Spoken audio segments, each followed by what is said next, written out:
We all understand the importance of having good technique, and there may be no more important shot in the game than the third ball.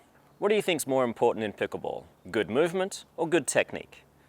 I would argue for most sports, movement is much more important, because without it, you're never really going to be in good enough position to use your great technique.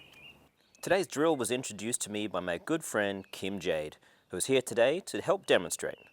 It's called Around the World, and it's a fantastic drill for training the movement and technique on some of pickleball's most important shots. Your objective is to hit dinks into a section of the kitchen while rotating around the court.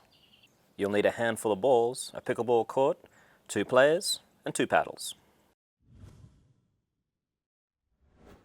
2 players start opposite of each other at the kitchen line on one half of the court. Player A assumes the role of the coach or feeder, while player B does the exercise. Player A feeds a ball to player B, who hits the dink into the kitchen. If the ball lands inside the kitchen, then they quickly move back to a midpoint between the baseline and the kitchen to hit a longer dink, followed by a third shot from the baseline. If they succeed, again they move quickly to the center of the court along the baseline and play another third shot. If they miss the shot, however, then they stay in that location until they succeed. There's one more long dink to hit on the far sideline, followed by another mid-court dink, and 3 up at the kitchen line before the player has successfully made it around the world. Once the player has managed to complete one circle of shots, then they must repeat the same shots, but this time they'll be rotating counterclockwise. The mid-court dinks are now taken out of the rotation.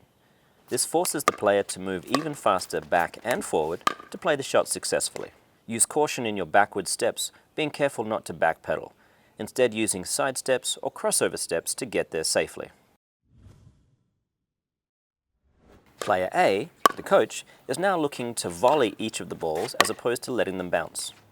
This takes a lot of time away from player B, meaning they will have to learn how to hit some of these shots without the luxury of perfect balance. To make things a little trickier, it's time to get competitive. While still hitting to the 6 locations around the court, player A is now actively trying to keep player B from making successful shots in the kitchen. Player B has 3 lives to make it around the world and wins the game if they do. Player A wins the game if they can stop them from doing so without making any mistakes.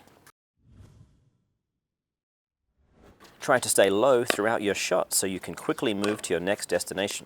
Remember to soften up your paddle if your body weight is still moving forward on those close dinks. In the more difficult progressions, make sure you get your split steps planted early so you're not compromising your balance.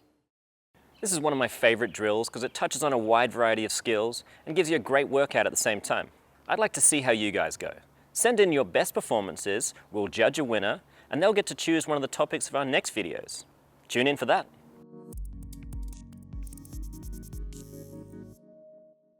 And there may be no more important... Alright, ready? I would argue in almost every athletic activity, I can't say athletic.